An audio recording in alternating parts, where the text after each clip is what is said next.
Military action in Iran. Some are beating the drum of war. Others warn it could have a global consequence for the United States. But Israel feels a sense of urgency to do something. Negotiations aimed at curbing Iran's nuclear ambitions have failed, and sanctions have fallen short of their intended effect. Last week on CNN, Israeli Prime Minister Benjamin Netanyahu warned that the U.S. must establish a clear red line that Iran cannot cross with its nuclear program if it wants to avoid war. It's important to place a red line before Iran, and I think that actually reduces the chance of military conflict, because if they know there's a point, a stage in the enrichment or other nuclear activities that they cannot cross because they'll face consequences, I think they'll actually not cross it. But President Obama has rejected the call to lay down a line that Iran could not cross. The closest White House spokesman Jay Carney would go was to repeat the phrase, quote, "The president is committed to prevent Iran from acquiring a nuclear weapon." Jim Walsh, an expert in international security at MIT, joins us now this morning. Jim, good morning to you.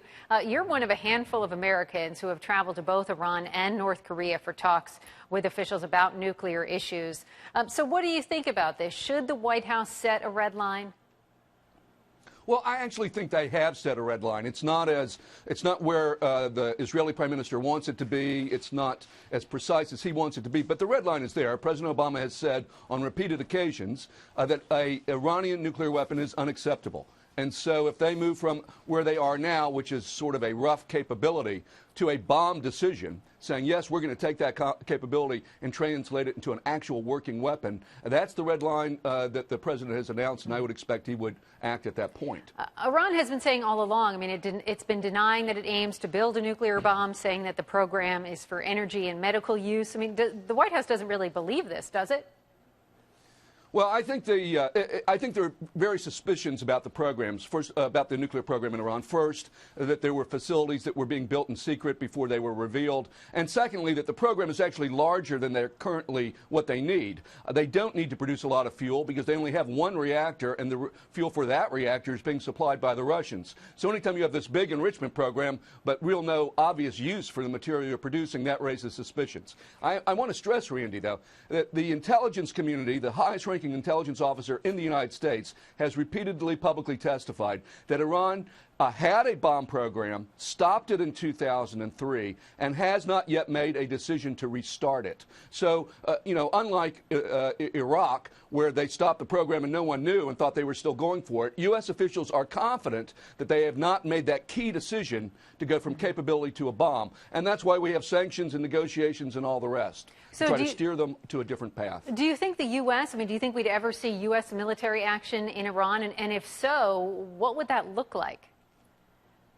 Well, the President and the Secretary of Defense and a variety of American officials have repeated that old, tired phrase that they won't take any option off the table. So what do they mean by that? They mean that they have active planning for the use of military force against Iran if that were to become necessary. It's not necessary now, but like any good government or military, you plan for your options. So I know for a fact, having spoken to high-level military officers, that they have a variety of plans in place. I think most of them involve the use of drones, missiles, airstrikes, not U.S. troops on the ground, but attacks at specific facilities if it were to come to that. But and they're prepared to go there if that's what's needed. But no one is looking to go there if they don't have to. And any chance, do you think, that Israel would take action without the U.S.? Yeah, I do think there's a chance. And, there's a big debate in my community about how likely that is. I've been at this work on Iran for over 10 years, and every year, like the changing of the seasons, like it's fall today, there have been threats of an Israeli strike and saying there's only a year left, we have to act, and then nothing happens. This year does feel differently, I must say. I've talked to senior officials in the Pentagon, in the White House, and in Capitol Hill, who think the Israelis will strike, that they might strike before the U.S. election in November. And so there's a real concern that this year is different than other years. I still don't think it's going to happen, but I think the chances of it have increased over what they were last year. So, yes, this is a real issue. It is worth talking about. What do you think the real cost is of a possible attack? Yeah, a lot of people talk about retaliation and this and that.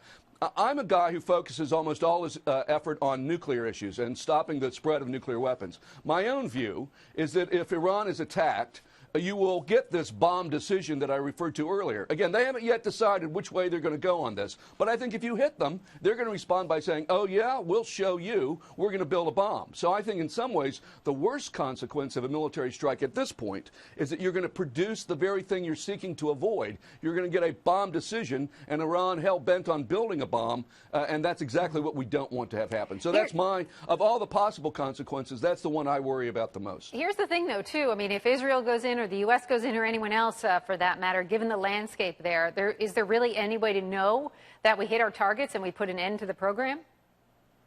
Well, Randy, this is exactly the right question to be asking. My colleagues and I put out a report last week, unusual for Washington, bipartisan, retired generals and national security advisors from both Republican and Democratic presidents, and the report didn't have any recommendations, but it said we have to start asking the questions. What is our objective? At what cost are we willing to acquire it? What are the benefits? What's the exit strategy? And your question there is, again, part of a conversation. Everyone's talking about military strikes, but we haven't had the conversation first about, is this the right way to go? Will it achieve our objective? And so that's what's missing here. That's what we're trying to get Americans to do, Republicans and Democrats alike, to have this first conversation about objectives, costs, goals, because we really haven't had it yet. It's an important conversation, no doubt. Jim, appreciate your insight this morning. Thank you. Thank you.